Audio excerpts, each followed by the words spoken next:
Tamil cinema நேயர்களுக்கு அன்பு வணக்கம். வெல்கம் டு எம்டி திரை. இந்த ஷோவில் இயக்குனர் சோய் சியாங் இயக்கத்தில் லூயிஸ்கு, சம்மோகம், ரிச்சி ஜென் மற்றும் பலரது நடிப்பில் வெளிவந்திருக்கிற ஹாங்காங் வாரியர்ஸ் அப்படிங்கிற ஒரு தமிழ் டப்பிங் திரைப்படத்தினுடைய ரிவ்யூ தான் பார்க்க போகிறோம். இந்த படத்தினுடைய கதை என்ன, இந்த படம் எப்படி இருக்கு அப்படின்னு சொல்லி பார்க்கலாம் வாங்க. ஹாங்காங்ல வால்ட் சிட்டி அப்படிங்கிற ஒரு பழைய பங்களா இருக்கு. அந்த பங்களாவில் பல குடும்பங்கள் வாழ்ந்துட்டு வராங்க. ஒரு காலகட்டத்தில் அந்த இடம் கேங்ஸ்டருக்கு சொந்தமான இடமா இருக்கும்.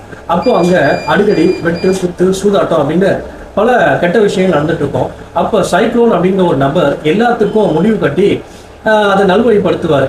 இது ஒரு பக்கம் இருக்கு. இன்னொரு பக்கம் ஹாங்காங்க்கு கதாநாயகன் ஒரு அகதியா வராரு. அப்போ வந்த இடத்துல ஒரு கேங்ஸ்டரால பிரச்சனை ஏற்பட இவர் வால்ட் சிட்டிக்கு போறாரு. அப்போ அங்க சைக்ளோன் தான் பாத்தீங்கன்னா கதாநாயகனுக்கு ஆதரவு கொடுக்குறாரு. இதுக்கு பிறகுதான் தெரியுது கதாநாயகனுடைய அப்பாவை கொண்டதே இந்த சைக்ளோன் அப்படிங்கிற நபர் தான் அப்படின்னு சொல்லி. இதுக்கு பரிகாரமா தான் கதாநாயகனுக்கு ஆதரவு கொடுக்குறாரு.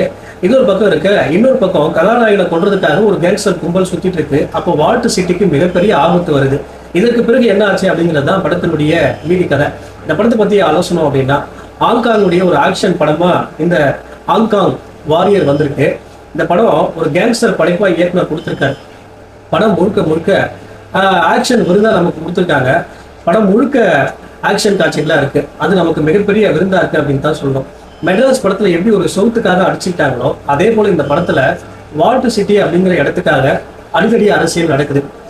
இதற்கு பிறகு எப்படி ஹீரோ உள்ள வராரு, அந்த வால்ட் சிட்டி எப்படி மீட்கிறாரு அப்படிங்கிறது மூல கதையா இருந்தாலும் பல கிளை கதைகள் இந்த படத்துல பிரியுது. குறிப்பா கதாநாயகனுடைய அப்பாவும் இந்த சைக்ளோனும் எப்படி இந்த வால்ட் சிட்டி அப்படிங்கிற இந்த இடத்துக்கு வந்தாங்க அப்படிங்கிற கதை பரபரப்பையும் சுவாரஸ்யத்தையும் ஏற்படுத்தக்கூடியதா இருக்கு. இவ்வளோ ராவான ஆக்ஷன் படத்துல சூப்பர் ஹீரோவுக்கு வில்லனுக்கு சூப்பர் பவர் இருக்க மாதிரி காட்டியிருப்பாங்க. அது நமக்கு ஒரு சுவாரஸ்யத்தை குறைக்கிற மாதிரி இருக்கு. மொத்தத்துல இந்த படம் ஒரு தரமான ஆக்ஷன் படம் அப்படின்னு சொல்லலாம். இந்த படத்தினுடைய மிகப்பெரிய பிளஸ்ஸே இந்த படத்தினுடைய சண்டை காட்சிகள் தான். அதே போல ஹாங்காங்க இந்த 2000 காலகட்டத்தில் எப்படி இருந்துச்சு அப்படிங்கிறத ரொம்ப விஷுவலா ரொம்ப சூப்பராக காட்டியிருப்பாங்க. மொத்தத்தில் இந்த படம் ஒரு தரமான ஆக்ஷன் படம் அப்படின்னே சொல்லலாம். இந்த படத்துக்கு நான் கொடுக்குற ரேட்டிங் 5க்கு 2.8. அடுத்த வருஷத்துல சந்திக்கலாம். நன்றி, வணக்கம்.